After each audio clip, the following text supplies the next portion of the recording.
Welcome to edu और edu में सभी लोग का स्वागत है।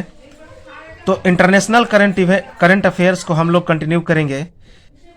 तो अगला करंट अफेयर्स है मोस्ट इम्पोर्टेंट। स्विट्जरलैंड ने बनाया समलैंगिक विवाह को वैध। तो जो स्विट्जरलैंड है उसने समलैंगिक विवाह को वैध घोषित किया। कब वैध घोषित किया? तो 26 सितंबर 2021 को 26 सितंबर 2021 को स्विट्जरलैंड ने समलैंगिक विवाह को वैध घोषित कर दिया। याद रखेंगे किस आधार पर वैध घोषित किया? तो जनमत संग्रह के आधार पर। तो जनमत संग्रह के आधार पर स्विट्जरलैंड ने समलैंगिक विवाह को वैध घोषित किया। 2/3 बहुमत से यह जनमत संग्रह के आधार पर स्विट्जरलैंड ने समलैंगिक विवाह को वैध बनाया। किसके द्वारा मतदान कराया गया? तो स्विस फेडरल चांसलर के द्वारा। स्विस फेडरल चांसलर के द्वारा मतदान कराया गया, जिसमें 61.4% मतदाताओं ने समलैंगिक के पक्ष में मतदान किया। तो याद रखेंगे 61.4% मतदाताओं ने समलैंगिक के पक्ष में मतदान किया। यह नियम कब से लागू हुआ? तो यह नियम 1 जुलाई 2022 से लागू होगा। तो स्विट्जरलैंड में यह नियम 1 जुलाई 2022 से लागू होगा। तो याद रखेंगे कि यह जो नियम लागू होगा स्विट्जरलैंड में वह 1 जुलाई 2022 से लागू होगा। इंपॉर्टेंट है, याद रखेंगे। अब हम लोग देखते हैं कि कौन कौन से देश इससे पहले इस समलैंगिक विवाह को वैध मनाए। तो वैध मानने वाले इससे पहले समलैंगिक विवाह को वैध मानने वाले इससे पहले कौन कौन से देश रहे? तो ऑस्ट्रिया ने सबसे पहले समलैंगिक विवाह को वैध घोषित किया था। उसके बाद बेल्जियम, उसके बाद Denmark, Finland, France, Germany, Iceland, Ireland, Luxembourg, Malta, Netherland, Norway, पुर्तगाल, स्पेन, स्वीडन, स्विट्जरलैंड और यूनाइटेड किंगडम। तो ये सभी जो देश थे इन्होंने समलैंगिक विवाह को वैध माना था। याद रखेंगे, इंपॉर्टेंट है। अगला करंट अफेयर्स है, इंपॉर्टेंट है। आइसलैंड बना वाली संसद चुनने वाला पहला देश। तो आइसलैंड महिलाओं के बहुमत वाली संसद चुनने वाला पहला देश बन गया। याद रखेंगे यहां पर महिलाओं की 33 सीट पर सफलता हासिल हुई। कितने सीटों में? तो 63 सीटों में। तो कुल 63 सीटों में 33 सीट पर महिलाओं ने सफलता हासिल की। इसके लिए कब चुनाव हुआ था? तो 25 सितंबर 2021 को। तो आइसलैंड में इसके लिए जो चुनाव हुआ था वह 25 सितंबर 2021 को हुआ था। अगला इंपॉर्टेंट करंट अफेयर्स है, वेरी वेरी इंपॉर्टेंट। भारत और सिंगापुर ने यूपीआई और पे नाउ को जोड़ने की परियोजना शुरू की। तो भारत और सिंगापुर ने यूपीआई और पे नाउ को जोड़ने की परियोजना शुरू की। इसके घोषणाकर्ता कौन थे और शुरुआतकर्ता कौन थे? अर्थात इसकी घोषणा किसने की? तो आरबीआई ने, भारतीय रिजर्व बैंक ने। याद रखेंगे यूपीआई का मतलब होता है unified payment interface. Unified payment interface UPI का मतलब होता है। इसे चालू करने का लक्ष्य कब रखा गया है? तो वर्ष 2022 तक। तो वर्ष 2022 तक इसको चालू करने का लक्ष्य रखा गया। भारत में यूपीआई का उपयोग होता है, जबकि पे नाउ का उपयोग कहां पे होता है? तो सिंगापुर में। भारत में यूपीआई का उपयोग होता है, जबकि सिंगापुर में पे नाउ का उपयोग होता है। ये दोनों पैसा ट्रांसफर करने के ऑनलाइन ऐप हैं। याद रखेंगे ऑनलाइन पैसा ट्रांसफर करने का एक ऐप है। कौन? यूपीआई और पे नाउ। यूपीआई का उपयोग भारत में होता है, जबकि पे नाउ का उपयोग सिंगापुर में। इसका मुख्य उद्देश्य क्या है? तो तत्काल और कम लागत के साथ पैसों का ट्रांसफर करना। तो तत्काल और कम लागत के साथ पैसों का ट्रांसफर इसका मुख्य उद्देश्य है। अगला करंट अफेयर्स है भूखमरी के कगार पर अफगानिस्तान। तो अफगानिस्तान जो है वह भूखमरी के कगार पर पहुंच चुका है। संयुक्त राष्ट्र के अनुसार अफगानिस्तान को 20 करोड़ डॉलर की आवश्यकता है। तो संयुक्त राष्ट्र ने के अनुसार अफगानिस्तान को 20 करोड़ डॉलर की आवश्यकता है। अमेरिका 64 मिलियन डॉलर की मदद की पेशकश की है। तो अमेरिका ने 64 मिलियन डॉलर की मदद की पेशकश की है, जबकि चीन ने 200 मिलियन युआन की पेशकश की है, अर्थात 31 मिलियन डॉलर। तो चीन ने 200 मिलियन युआन अर्थात 31 मिलियन डॉलर की मदद की पेशकश की है, जबकि अमेरिका ने 64 मिलियन डॉलर की मदद की पेशकश की है। जबकि संयुक्त राष्ट्र ने 147.26 करोड़ रुपए की मदद की घोषणा की है। याद रखेंगे। अगला इंपॉर्टेंट करंट अफेयर्स है, बहुत इंपॉर्टेंट है। लिवरपूल को यूनेस्को की विश्व विरासत सूची से हटाया गया। तो लिवरपूल को यूनेस्को की विश्व विरासत सूची से क्या किया गया? तो हटा दिया गया। याद रखेंगे, लिवरपूल को यूनेस्को की विश्व विरासत सूची से हटा दिया गया। किसके द्वारा हटाया गया? तो वर्ल्ड हेरिटेज कमिटी के द्वारा। वर्ल्ड हेरिटेज कमिटी के द्वारा लिवरपूल को यूनेस्को की विश्व विरासत सूची से हटाया गया। लिवरपूल मैरीटाइम मर्केंटाइल सिटी को शामिल किया गया। याद रखेंगे, लिवरपूल मैरीटाइम मर्केंटाइल सिटी को क्या किया गया? शामिल किया गया। कहां पे? तो 2004 में ब्रिटिश साम्राज्य के निर्माण में एक प्रमुख बंदरगाह के रूप में उनकी भूमिका के लिए लिवरपूल मैरीटाइम मर्केंटाइल सिटी में शामिल किया गया।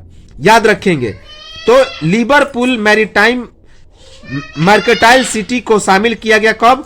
2004 में। क्यों शामिल किया गया? तो 2004 में ब्रिटिश साम्राज्य के निर्माण में एक प्रमुख बंदरगाह के रूप में उनकी भूमिका के लिए लिवरपूल के शामिल किया गया। याद रखेंगे, लिवरपूल मैरीटाइम मर्केंटाइल सिटी में कौन कौन से स्थान शामिल हैं? तो एक पियर हेड है, दूसरा अल्बर्ट डॉक है, विलियम ब्राउन स्ट्रीट सहित 6 स्थान हैं। तो पियर हेड, अल्बर्ट डॉक और विलियम ब्राउन स्ट्रीट सहित 6 स्थान शामिल हैं। साल 2012 में इन ऐतिहासिक डॉकलैंड्स के बड़े पैमाने पर पुनर्विकास के प्रस्ताव के बाद यूनेस्को ने इसे संकटग्रस्त विश्व विरासत स्थल की सूची में शामिल किया था। तो याद रखेंगे, 2012 में इसे विश्व विरासत स्थल में शामिल किया गया था। याद रखेंगे, इंपॉर्टेंट है। अब हम लोग यूनेस्को के बारे में देखते हैं। तो इसमें कुल 193 सदस्य हैं। याद रखेंगे, कुल 193 सदस्य हैं, जिसमें अमेरिका और इजराइल इसके सदस्य नहीं हैं। इसका मुख्यालय कहां पे है? तो पेरिस में। यूनेस्को का मुख्यालय कहां पे है? तो पेरिस में। यूनेस्को का फुल फॉर्म क्या है? तो United Nation Educational Scientific and Cultural Organization. तो United Nation Educational Scientific and Cultural Organization अर्थात संयुक्त राष्ट्र शैक्षणिक, वैज्ञानिक और सांस्कृतिक संगठन, यह यूनेस्को का पूरा नाम है। भारत 1946 से इसका एक सदस्य देश है। याद रखेंगे, इसके 7 सहयोगी हैं, जबकि 2 पर्यवेक्षक सदस्य हैं। तो याद रखेंगे, यूनेस्को के 7 सहयोगी सदस्य हैं और 2 पर्यवेक्षक सदस्य हैं। इंपॉर्टेंट है। अगला करंट अफेयर्स है जो बहुत ही इंपॉर्टेंट है, वीवीआई। तो सऊदी अरब ने दी किसी पुरुष अभिभावक के बिना महिलाओं को हज में शामिल होने की अनुमति।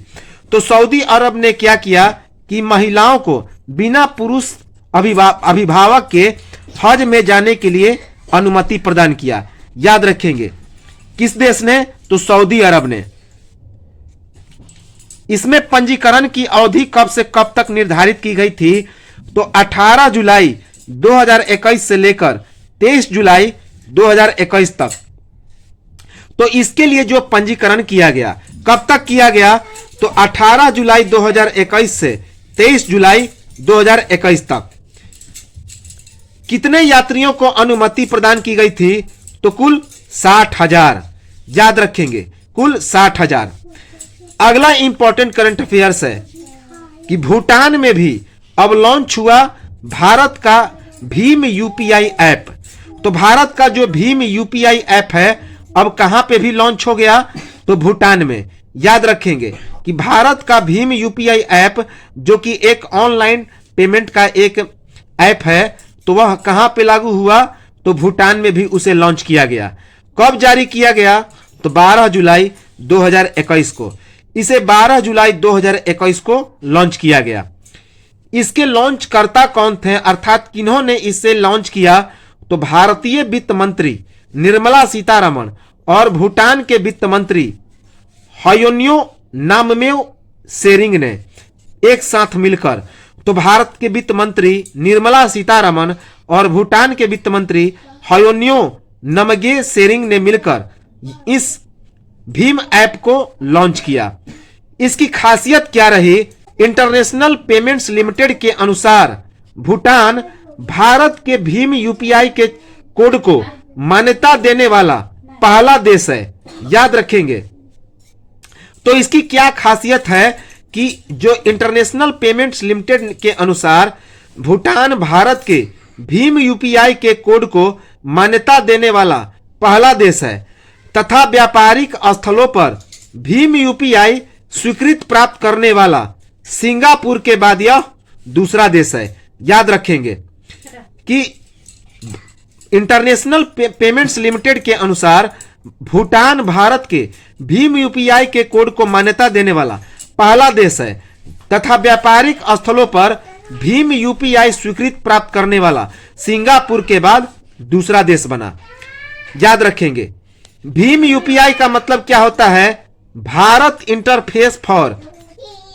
Interface for money unified payments interface. याद रखेंगे, इसका विकास किसके द्वारा किया गया? तो भारतीय राष्ट्रीय भुगतान निगम अर्थात याद रखेंगे एनपीसीआई के द्वारा। भूटान रुपे कार्ड जारी करने वाला पहला देश बना। तो भूटान के नाम एक और रिकॉर्ड बना, यह रुपे कार्ड जारी करने वाला पहला देश बना। याद रखेंगे, वेरी वेरी इंपॉर्टेंट है। करंट अफेयर्स है, इंपॉर्टेंट है। नेपाल के नए प्रधानमंत्री शेर बहादुर देउबा ने जीता विश्वास मत। तो नेपाल के नए प्रधानमंत्री शेर बहादुर देउबा ने विश्वास मत को जीत लिया।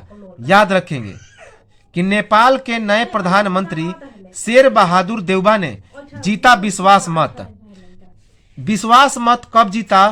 तो 18 जुलाई 2021 को नेपाली संसद का विश्वास मत हासिल हुआ। तो याद रखेंगे, नेपाल के नए प्रधानमंत्री शेर बहादुर देउबा ने 18 जुलाई 2021 को नेपाली संसद का विश्वास मत हासिल किया। इसे कितने लोगों का समर्थन प्राप्त हुआ? तो 275 सदस्यीय प्रतिनिधि सभा में 165 सदस्यों का इसे समर्थन प्राप्त हुआ। तो 275 सदस्यीय प्रतिनिधि सभा में 165 सदस्यों का समर्थन प्राप्त हुआ। इनके विरोध में मतदान कितने लोगों ने किया? तो 83 सांसद ने। तो 83 सांसद ने शेर बहादुर देउबा के विरोध में मतदान किया। याद रखेंगे, शेर बहादुर देउबा 5वीं बार नेपाल के प्रधानमंत्री बने। तो शेर बहादुर देउबा 5वीं बार नेपाल के प्रधानमंत्री बने और इन्होंने शपथ ग्रहण कब किया? तो 13 जुलाई 2021 को। तो इनके नियुक्तिकर्ता थे सुप्रीम कोर्ट के प्रधान न्यायाधीश चोलेंद्र शमशेर राणा। उनके नेतृत्व में 5 न्यायाधीशों की एक संविधान पीठ। तो सुप्रीम कोर्ट के प्रधान न्यायाधीश चोलेंद्र शमशेर राणा के नेतृत्व में 5 न्यायाधीशों की संविधान पीठ ने इनकी नियुक्ति की। याद रखेंगे, शेर बहादुर देउबा 5वीं बार नेपाल के प्रधानमंत्री बने 13 जुलाई 2021 को। अगला इंपॉर्टेंट करंट अफेयर्स है, वेरी वेरी इंपॉर्टेंट, बहुत ही इंपॉर्टेंट है। दुनिया का पहला 3D printed steel bridge Amsterdam में खोला गया। वेरी इंपॉर्टेंट कि दुनिया का पहला 3D प्रिंटेड स्टील ब्रिज कहाँ पे खोला गया? तो एम्स्टर्डम में। किस नहर पर खोला गया? तो ऑटेजिड्स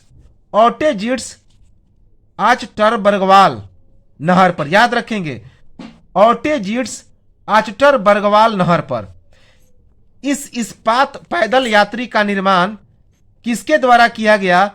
तो इस इस्पात पैदल यात्री का निर्माण Amsterdam 3D metal printing company MX3D के द्वारा किया गया। तो वेरी वेरी इंपॉर्टेंट है कि इस इस्पात के पैदल पथ का निर्माण किसके द्वारा किया गया? तो Amsterdam 3D metal printing company MX3D के द्वारा। MX3D। इसके उद्घाटनकर्ता कौन थे?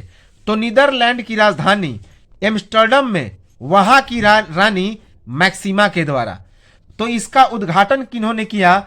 तो नीदरलैंड की राजधानी एम्स्टर्डम में वहां की रानी मैक्सिमा के द्वारा किया गया। इसमें कितना इस्पात का उपयोग किया गया?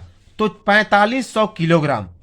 तो इस ब्रिज के निर्माण के लिए 4500 किलोग्राम लोहे का इस्तेमाल किया गया। इसका उद्घाटन कब किया गया? तो 15 जुलाई 2021 को। इसका उद्घाटन 15 जुलाई 2021 को किया गया। आम लोगों के लिए कब खोला गया? तो 18 जुलाई 2021 को। 18 जुलाई 2021 को इसे आम पब्लिक के लिए खोल दिया गया। इस पुल की लंबाई कितनी है? तो 12 मीटर। इस पुल की लंबाई है 12 मीटर। इसे बनने में कितना समय लगा? तो कुल 6 माह। तो इसको बनने में कुल 6 महीने का समय लगा। 4 रोबोट्स ने मिलकर तैयार किया डैमेज होने से अलर्ट होने के लिए सेंसर। जब यह डैमेज हो जाएगा तो इसको अलर्ट होने के लिए एक सेंसर का निर्माण किया गया, जिसका निर्माण 4 रोबोट्स ने मिलकर किया। याद रखेंगे कि इस 3D प्रिंटेड स्टील ब्रिज के लिए एक सेंसर का निर्माण किया गया जो डैमेज होने पर अलर्ट जारी करेगा। और इसका निर्माण किसने किया? तो 4 रोबोट्स ने। बहुत बहुत इंपॉर्टेंट है यह, इसे याद रखेंगे।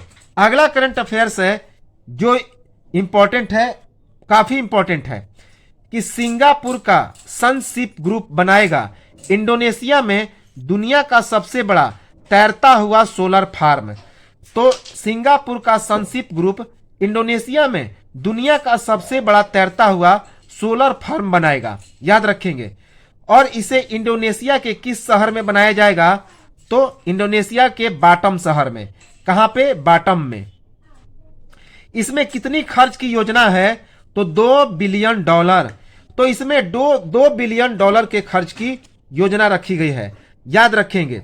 तो याद रखेंगे इसके संचालन की उम्मीद कितनी क्षमता से है? तो फ्लोटिंग फोवोल्टिक सिस्टम के 2.2 गीगावाट थीप की क्षमता से है। याद रखेंगे।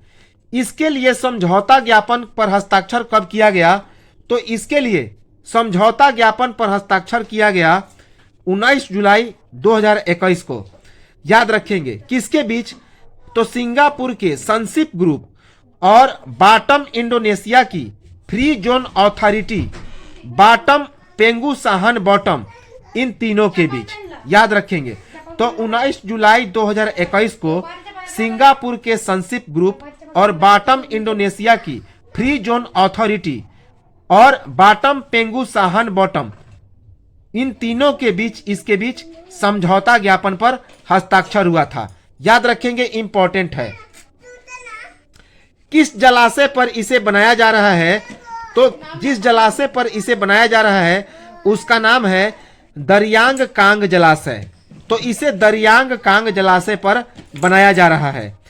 इसका क्षेत्रफल कितना है? तो इसका क्षेत्रफल 1600 हेक्टेयर। इसको 1600 हेक्टेयर क्षेत्रफल में बनाया जाएगा। याद रखेंगे। इसकी खासियत क्या है? तो इस फ्लोटिंग सोलर फार्म परियोजना को 4000 मेगावाट से अधिक ऊर्जा भंडारण के साथ जोड़ा जाएगा। तो इस सोलर फार्म की खासियत है कि इस फ्लोटिंग सोलर फार्म परियोजना को 4000 मेगावाट से अधिक ऊर्जा भंडारण के साथ जोड़ा जाएगा। याद रखेंगे, इंपॉर्टेंट है। निर्माण कार्य की शुरुआत इसे कब की जाएगी? तो इसकी निर्माण 2022 से शुरू की जाएगी। तो इसकी निर्माण कार्य की शुरुआत 2022 से शुरू होगी और कब तक निर्माण पूरा होने की उम्मीद है? तो 2024 तक। तो इस सोलर फार्म के निर्माण होने की उम्मीद कब तक है? 2024 तक। और कब शुरुआत होगा निर्माण के लिए? तो 2022 से। इसके लिए वित्त पोषण जो है वह किसके किसके माध्यम से आएगा? तो बैंक ऋण और संक्षिप्त कैपिटल के माध्यम से। तो बैंक ऋण और संक्षिप्त कैपिटल के माध्यम से इसके लिए वित्त पोषण होगा। संक्षिप्त ग्रुप क्या है? तो यह सोलर सिस्टम डेवलपर, ऑपरेटर और मालिक है। तो यह एक सोलर एनर्जी सिस्टम डेवलपर है और उसका ऑपरेट भी करता है और उसका मालिक भी है। तो अगला इंपॉर्टेंट करंट अफेयर्स है, उत्तर कोरिया ने किया नई हाइपरसोनिक मिसाइल का परीक्षण। तो उत्तर कोरिया ने नई हाइपरसोनिक मिसाइल का परीक्षण किया। याद रखेंगे, कब परीक्षण किया? तो 28 सितंबर 2021 को। कहां से? तो राजधानी पियोंगयांग से। तो उत्तर कोरिया ने अपनी राजधानी पियोंगयांग से एक नई हाइपरसोनिक मिसाइल का परीक्षण 28 सितंबर 2021 को किया। इस मिसाइल का क्या नाम है? तो इस मिसाइल का नाम है हवासोंग 8। वेरी वेरी इंपॉर्टेंट है, नाम पूछा जा सकता है। तो इस मिसाइल का नाम है हवासोंग 8। इसकी खासियत क्या है? तो 2021 में उत्तर कोरिया का यह तीसरा मिसाइल परीक्षण है। तो 2021 में यह उत्तर कोरिया का तीसरा मिसाइल परीक्षण है। याद रखेंगे, इंपॉर्टेंट है। अगला इंपॉर्टेंट करंट अफेयर्स है जो पूछा जा सकता है कि अनगा में प्रधानमंत्री नरेंद्र मोदी का संबोधन किया गया। तो अनगा में प्रधानमंत्री नरेंद्र मोदी का संबोधन किया गया। यह संबोधन कब किया गया? तो 25 सितंबर 2021 को। तो अनगा में प्रधानमंत्री नरेंद्र मोदी ने 25 सितंबर 2021 को संबोधन किया। यह इसका कौन सा सत्र था? तो 76वां सत्र था। तो याद रखेंगे, यह UNGA का 76वां सत्र था, यूनाइटेड नेशन ग्रुप एसोसिएशन। याद रखेंगे, इस वर्ष के अनगा सम्मेलन का विषय क्या था? तो इसका विषय था कोविड-19 से उबरने की आशा के माध्यम से लचीलापन बनाना, अस्थायी रूप से पुनर्निर्माण करना, ग्रह की आवश्यकता की प्रतिक्रिया देना, लोगों के अधिकारों को सम्मान करना और संयुक्त राष्ट्र को पुनर्जीवित करना। याद रखेंगे, इंपॉर्टेंट है। अगला करंट अफेयर्स है, FDA ने फाइजर के बूस्टर डोज को दी मंजूरी। तो FDA ने फाइजर के बूस्टर डोज को मंजूरी दी। मंजूरी करता कौन थे? तो FDA अर्थात फूड एंड ड्रग्स एसोसिएशन, खाद्य और औषधि प्रशासन। तो फूड एंड ड्रग्स एसोसिएशन अर्थात खाद्य और औषधि प्रशासन ने फाइजर के बूस्टर डोज को मंजूरी दी। यह मंजूरी कहां पर मिली? तो अमेरिका में। अर्थात यह जो फाइजर कंपनी है, कहां की कंपनी है? तो अमेरिकी कंपनी है।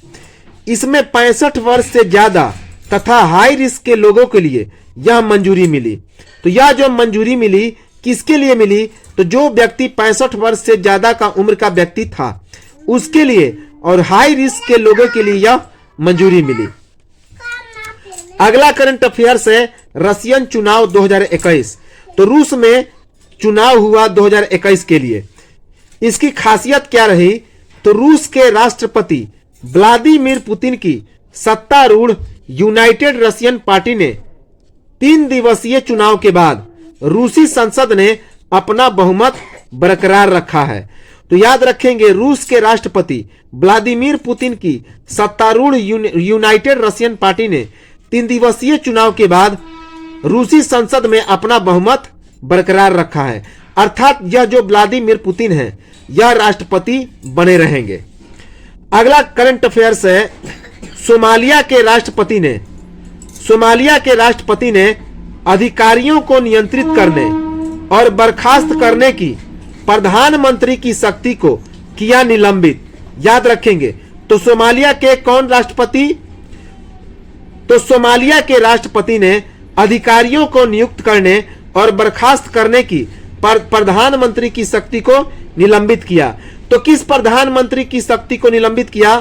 तो सोमालिया के प्रधानमंत्री हैं मोहम्मद हुसैन रोबले। याद रखेंगे, मोहम्मद हुसैन रोबले के जो अधिकारियों को नियुक्त करने और बर्खास्त करने की जो शक्ति थी उसको निलंबित कर दिया। इसकी घोषणा कब की गई? तो 16 सितंबर 2021 को। किसके द्वारा? तो सोमालिया के राष्ट्रपति मोहम्मद अब्दुल्लाही मोहम्मद के द्वारा। तो सोमालिया के राष्ट्रपति मोहम्मद अब्दुल्लाही मोहम्मद के द्वारा 16 सितंबर 2021 को इसकी घोषणा की गई। इंपॉर्टेंट है। करंट अफेयर्स है। नए ऑकस सुरक्षा समझौते के कारण फ्रांस ने अमेरिका और ऑस्ट्रेलिया से अपने राजदूतों को बुलाया वापस। तो नए ऑकस सुरक्षा समझौते के कारण फ्रांस ने अमेरिका और ऑस्ट्रेलिया से अपने राजदूतों को वापस बुला लिया। इसकी घोषणा कब की गई? तो 17 सितंबर 2021 को। इसकी घोषणा 17 सितंबर 2021 को की गई। याद रखेंगे, इंपॉर्टेंट है। इसका कारण क्या रहा? तो हालिया त्रिपक्षीय सुरक्षा समझौता और परमाणु संचालित पनडुब्बियां। तो हालिया त्रिपक्षीय सुरक्षा समझौता और परमाणु संचालित पनडुब्बियों के कारण फ्रांस ने अमेरिका और ऑस्ट्रेलिया से अपने राजदूतों को वापस बुला लिया। इसकी घोषणा कब की गई? तो 17 सितंबर 2021 को। इन पनडुब्बियों का निर्माण किसके द्वारा किया जाएगा? तो यूनाइटेड किंगडम और यूनाइटेड स्टेट के सहयोग से ऑस्ट्रेलिया में किया जाएगा। तो यूनाइटेड किंगडम और यूनाइटेड स्टेट अर्थात अमेरिका और ब्रिटेन के सहयोग से इन पनडुब्बियों का निर्माण ऑस्ट्रेलिया में किया जाएगा। इस समझौता से क्या क्या घाटा उत्पन्न हुआ? तो इस समझौता से क्या क्या घाटा उत्पन्न हुआ? तो अमेरिकी परमाणु पनडुब्बियों के पक्ष में $40 बिलियन फ्रांसीसी पनडुब्बी अनुबंध की समाप्ति हो गई। तो इस समझौता से घाटा हुआ कि अमेरिकी परमाणु पनडुब्बियों के पक्ष में $40 बिलियन फ्रांसीसी पनडुब्बी अनुबंध की समाप्ति हो गई। याद रखेंगे, इंपॉर्टेंट है। अगला करंट अफेयर्स है। तालिबान ने अफगानिस्तान में एक कार्यवाहक सरकार का ऐलान किया। वेरी वेरी इंपॉर्टेंट है कि तालिबान ने अफगानिस्तान में एक कार्यवाहक सरकार का ऐलान किया। याद रखेंगे। इसकी घोषणा कब की गई? तो 7 सितंबर 2021 को। इसकी घोषणा हुई 7 सितंबर 2021 को। इस कार्यवाहक सरकार के नेतृत्वकर्ता कौन थे? अर्थात इस कार्यवाहक सरकार का नेतृत्व किसने किया? तो मुल्ला हसन अखुंद जो कि प्रधानमंत्री हैं कहां के? तो तालिबान के। याद रखेंगे। और इसके सह संस्थापक कौन रहे? तो तालिबान में मुल्ला अब्दुल गनी। तो तालिबान में मुल्ला अब्दुल गनी इसके सह संस्थापक रहे। उप प्रधानमंत्री किसे बनाया गया? तो मुल्ला अब्दुल सलाम हनफी को और मुल्ला बरादर को। तो मुल्ला बरादर और मुल्ला अब्दुल सलाम हनफी को उप प्रधानमंत्री बनाया गया। याद रखेंगे। रक्षा मंत्री किसे बनाया गया? तो मुल्ला याकूब को। रक्षा मंत्री मुल्ला याकूब को बनाया गया। ये तालिबान के संस्थापक मुल्ला उमर के पुत्र हैं। याद रखेंगे। मुल्ला याकूब कौन है? तो तालिबान के संस्थापक मुल्ला उमर के पुत्र हैं। गृह मंत्री किसे बनाया गया? तो सिराजुद्दीन हक्कानी को। सिराजुद्दीन हक्कानी को गृह मंत्री बनाया गया। विदेश मंत्री किसे बनाया गया? तो विदेश मंत्री बनाया गया आमिर खान मुत्की को। तो आमिर खान मुत्की को विदेश मंत्री बनाया गया। इंपॉर्टेंट है, याद रखेंगे। अगला करंट अफेयर्स है कि श्रीलंका में चल रहा आर्थिक संकट। तो श्रीलंका में चल रहा आर्थिक संकट, तो यह पूछा जाएगा कि कौन से देश में आर्थिक संकट चल रहा? तो तो श्रीलंका में। इसका कारण क्या है? तो बढ़ती खाद्य कीमत, मुद्रा में गिरावट और तेजी से घटता विदेशी मुद्रा भंडार। तो श्रीलंका में बढ़ती खाद्य कीमत, मुद्रा में गिरावट और तेजी से घटता विदेशी मुद्रा भंडार के कारण श्रीलंका में आर्थिक संकट की स्थिति उत्पन्न हो गई। याद रखेंगे। अगला ही करंट अफेयर्स है कि संयुक्त राष्ट्र के प्रमुख अधिकारी से तालिबानी नेता मुल्ला बरादर ने मुलाकात की। तो संयुक्त राष्ट्र के प्रमुख अधिकारी से तालिबानी नेता मुल्ला बरादर ने की मुलाकात। यह मुलाकात कब हुई? तो 5 सितंबर 2021 को संयुक्त राष्ट्र के मानवीय मामलों के अवर सचिव मार्टिन ग्रिफिथ के साथ। याद रखेंगे, यह जो मुलाकात हुई मुल्ला बरादर की, वह 5 सितंबर 2021 को हुई। किसके साथ? तो संयुक्त राष्ट्र के मानवीय मामलों के अवर सचिव मार्टिन ग्रिफिथ्स के साथ। याद रखेंगे। अगला करंट अफेयर्स है कि तालिबान ने पंजशीर घाटी में कब्जे का दावा किया। तो तालिबान ने कश्मीर पंजशीर घाटी में कब्जे का दावा किया। अभी तक ऐसा दावा कर रहा था कि यह जो पंजशीर घाटी है उसी क्षेत्र पर तालिबान का कब्जा नहीं हो पाया था, लेकिन तालिबान ने 6 सितंबर 2021 को यह दावा किया कि हमने पंजशीर घाटी में कब्जा कर लिया। तो तालिबान ने पंजशीर घाटी में कब्जे का दावा किया। कब किया? तो 6 सितंबर 2021 को। अगला करंट अफेयर्स है, प्रधानमंत्री नरेंद्र मोदी ने बनाया उच्च स्तरीय समूह। याद रखेंगे, प्रधानमंत्री नरेंद्र मोदी ने बनाया एक उच्च स्तरीय समूह। यूएनएससी ने भारत की अध्यक्षता में तालिबान पर एक प्रस्ताव पारित किया। तो याद रखेंगे, प्रधानमंत्री नरेंद्र मोदी ने एक उच्च स्तरीय समिति का गठन किया, जिसमें यूएनएससी ने भारत की अध्यक्षता में तालिबान पर एक प्रस्ताव पारित किया। इस समूह के कौन कौन से सदस्य रहे?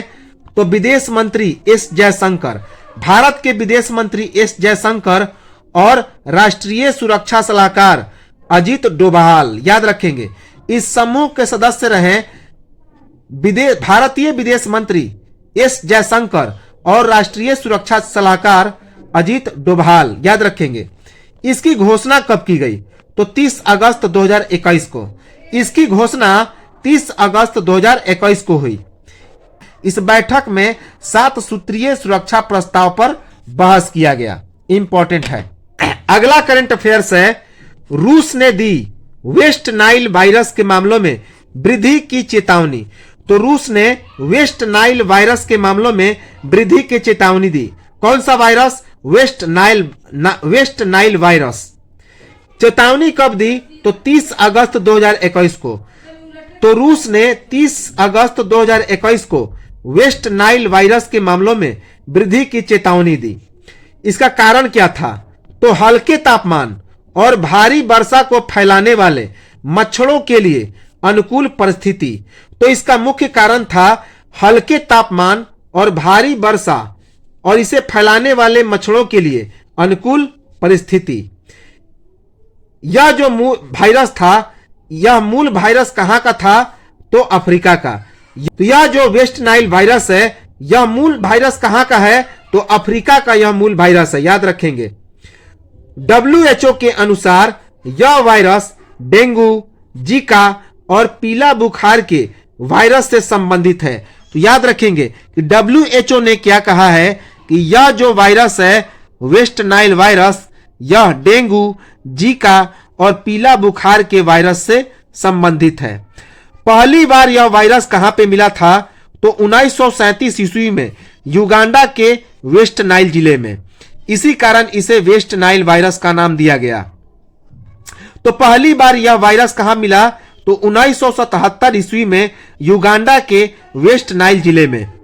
इसकी पहचान कहां पे की गई? तो 1953 में नील डेल्टा क्षेत्र में कौवे और कोलंबी फॉर्मिस कबूतरों में। तो इसकी पहचान सबसे पहले 1953 ईस्वी में नील डेल्टा क्षेत्र में कौवे और कोलंबी फॉर्मिस कबूतरों में देखी गई, याद रखें की गई। करंट अफेयर्स है कि अफगानिस्तान में तालिबान संकट के मद्देनजर G7 नेताओं ने वर्चुअल बैठक की, अर्थात इन्होंने वीडियो कॉन्फ्रेंसिंग के माध्यम से बैठक की। तो याद रखेंगे कि अफगानिस्तान में तालिबान संकट के मद्देनजर G7 के नेताओं ने, ग्रुप 7 के नेताओं ने वर्चुअल बैठक की वीडियो कॉन्फ्रेंसिंग के माध्यम से। इसकी बैठक कब हुई? तो 24 अगस्त 2021 को। इसकी बैठक 24 अगस्त 2021 को हुई। इस बैठक की मेजबानी किसने की? तो ब्रिटेन के प्रधानमंत्री बोरिस जॉनसन ने। तो इस बैठक की मेजबानी ब्रिटेन के प्रधानमंत्री बोरिस जॉनसन ने की। इसके 7 सदस्य हैं France, Britain, America, Canada, Germany, Italy और भारत, याद रखेंगे। अगला करंट अफेयर्स है कि काबुल में धमाका, 100 लोगों की मौत। कि काबुल में अफगानिस्तान की राजधानी काबुल में धमाका हुआ और 100 लोगों की मौत हो गई, याद रखेंगे। इसमें हमले की जिम्मेवारी किसने ली?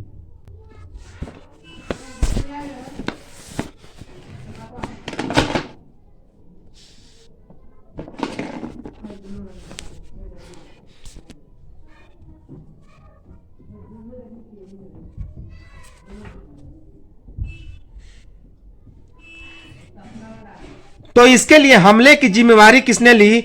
तो आतंकवादी संगठन ISIS ने। तो इसके लिए हमले की जिम्मेवारी आतंकवादी संगठन ISIS ने ली। इसके बाद 30 अगस्त तक झंडा झुका रहा। तो काबुल में इस हमले के बाद 30 अगस्त तक झंडा झुका रहा, याद रखेंगे, इंपॉर्टेंट है। अगला करंट अफेयर्स है, मिस्र ने हमास के साथ चुनाव के मद्देनजर बंद की गाजा की तरफ जाने वाली सीमा। तो मिस्र ने हमास के साथ तनाव के मद्देनजर गाजा की तरफ जाने वाली सीमा को क्या कर दिया? तो बंद कर दिया गया। हमास क्या है? तो एक उग्रवादी संगठन है। हमास एक उग्रवादी संगठन है। इसको बंद करने का मुख्य उद्देश्य क्या था? तो हमास पर दबाव बनाना। तो इसको बंद करने का मुख्य उद्देश्य था हमास पर दबाव बनाना, याद रखेंगे। अगला करंट अफेयर्स है प्रतिरोध 2.0। तो प्रतिरोध 2.0 महान तालिबान नेता के बेटे अहमद मसूद ने तालिबान के खिलाफ शुरू किया पंजशीर प्रतिरोध।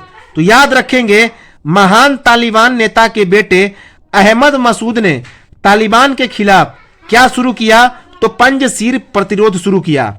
अभी तक तालिबान का पंजशीर घाटी, उस पर कब्जा तालिबान का नहीं हुआ था, याद रखेंगे कि अभी तक तालिबान का पंजशीर घाटी पर कब्जा नहीं हुआ था। अहमद शाह मसूद पंजशीर के शेर के नाम से प्रसिद्ध है, याद रखेंगे। अहमद शाह मसूद पंजशीर के शेर के नाम से प्रसिद्ध है। और यह किसका पुत्र है? तो अल कायदा का पुत्र है, याद रखेंगे, अल कायदा का पुत्र है। अगला करंट अफेयर्स है, तालिबान ने भारत के साथ लगाई आयात और निर्यात पर रोक। तो तालिबान ने भारत के साथ आयात और निर्यात पर रोक लगा दी। इसका कारण क्या है? तो अफगानिस्तान के साथ भारत की दोस्ती। तो चूंकि तालिबान ने अफगानिस्तान पर कब्जा किया, तो इसी कारण तालिबान ने भारत के साथ आयात निर्यात पर रोक लगा दी। और अब क्यों? क्योंकि अफगानिस्तान भारत का क्या है? तो दोस्त है। अफगानिस्तान की भारत के साथ क्या है? तो दोस्ती है। तो इसी कारण तालिबान ने भारत के साथ आयात निर्यात पर रोक लगा दी, याद रखेंगे, इंपॉर्टेंट है। तो यह तो था हमारा आज का current affairs, international current affairs. अगले वीडियो में हम लोग इंटरनेशनल करंट अफेयर्स को कंटिन्यू करेंगे और उसके बाद इसे समाप्त करेंगे। तो मिलते हैं हम लोग अगले वीडियो में।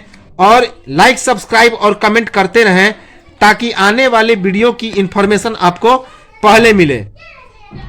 और ये सभी करंट अफेयर्स काफी इंपॉर्टेंट हैं, इनसे बाहर कोई भी करंट अफेयर्स नहीं जाने वाला। तो मिलते हैं हम लोग अगले वीडियो में, तब तक नमस्कार, जय हिंद।